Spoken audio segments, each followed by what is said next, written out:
What if I told you there is a much easier way to lose menopausal belly fat after the age of 40 and it doesn't involve fasting or keto? Like you, I know what it's like to be on an endless cycle of dieting, working out, losing a few pounds only to gain it back again. But after trying everything from calorie counting to keto to intermittent fasting, I finally found a strategy that actually works. It's the same strategy that helped my 53 years young client lose belly fat, and this has kept me leaner than I've ever been. So in this video, I'm going to show you how to apply this same method step by step so that you can finally lose that menopause belly. This method is going to save you time and frustration.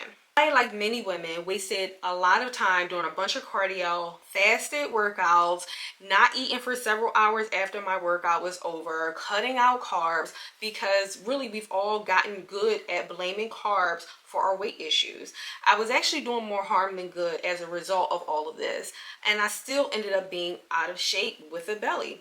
Belly fat tends to be one of the biggest complaints I hear from women. During perimenopause, we begin to lose estrogen, and this loss of estrogen causes us to lose muscle and put on fat. That fat tends to deposit in our central areas such as our waist and our hips. During this time, we're also more insulin resistant. Insulin resistance occurs when your body is not responsive to the insulin your pancreas produces. So this causes more sugar to sit around in your body. Your body will get rid of that sugar by storing it in your muscles and liver. However, once there is no more room for extra sugar in your muscles and liver, the extra sugar will be stored as fat.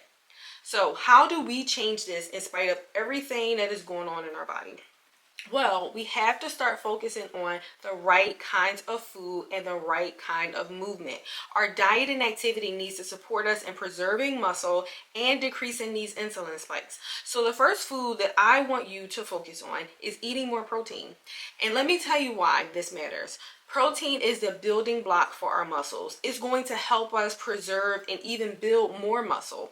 We should be aiming for a protein goal of 0.8 to 1 gram of protein per pound of ideal body weight. For a woman who has a goal of weighing 150 pounds, she should be eating at least 120 to 150 grams of protein per day.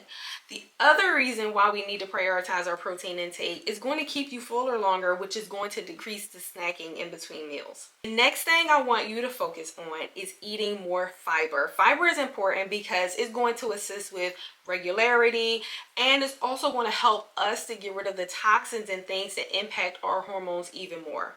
Fiber is important for gut health. Also, when we have fiber-rich foods, we're able to better digest sugars, which is going to decrease those insulin spikes as we talked about earlier.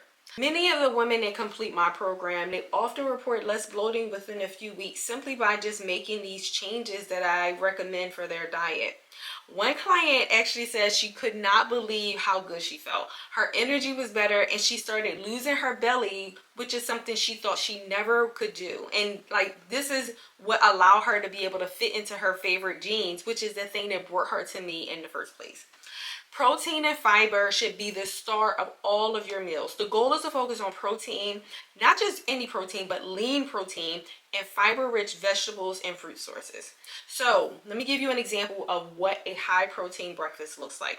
Scrambled eggs made with 1 whole egg and 2 egg whites, some vegetables of choice, and maybe 3 ounces of meat topped with a 1/3 cup of Greek yogurt, maybe some salsa. Eating a meal like this is going to keep you full for hours. This meal has so much protein, healthy fat from the eggs, and fiber from the vegetables. So a simple dinner for you could be 5 to 6 ounces of salmon with spinach and quinoa, which would give you about 45 grams of protein. If you want a sample menu of what a meal plan looks like, download the free meal plan guide in the description below. So the next thing I want you to focus on, and this is super important, let's focus on less processed food. Processed foods typically come in a package with a long list of ingredients. You want to eat food with the least amount of ingredients. The more ingredients something has, the higher chances it has bad oils leading to inflammation, hidden sugars, and other things that cause insulin resistance. This is where a lot of women go wrong. They eat foods on the shelf that are marked as healthy, whole grains, high protein, low fat, low carb. All of these foods are filled with a ton of chemicals that you can't even pronounce.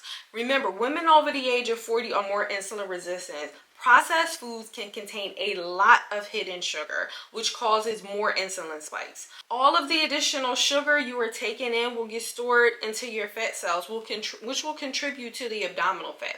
So the next time you reach for something to eat, look at the nutrition label. If something has a barcode and more than 5 ingredients, it's likely processed. Be very aware of this and eat as little as possible of this.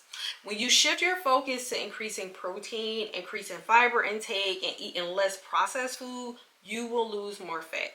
If you check out the free meal plan guide, you'll see a sample menu that checks all of the boxes. And a diet is going to help you accomplish part of the goal. So what else do you need to focus on? You really need to focus on movement. You need to focus on the right movement in order to build muscle. I used to spend tons of time doing a bunch of cardio, whether it was some sort of cardio kickboxing class or running. I would particularly ramp up my cardio when I wanted to lose weight for an event. The number on the scale would go down and I would have achieved my goal. But my body still did not look the way I wanted it to look. I was skinny fat. I had no curves. So once I transitioned into perimenopause, the cardio was no longer doing the trick. The number on the scale was not moving.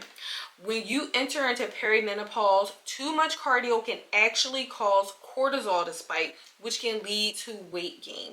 A better method for exercise during this phase of life and beyond is strength training.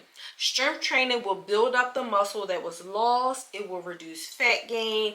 Building muscle will decrease fat around the belly, and it really is the key for changing body composition. Also, having more muscle will assist with blood glucose control. Why?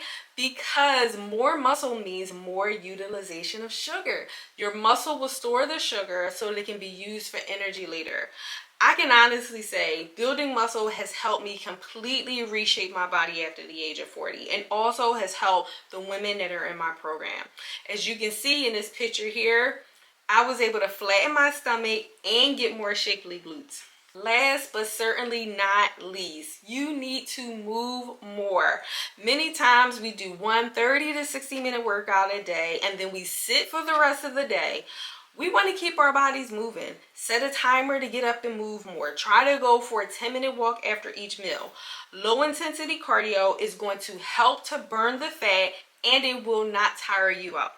It's important to know that you cannot spot reduce fat.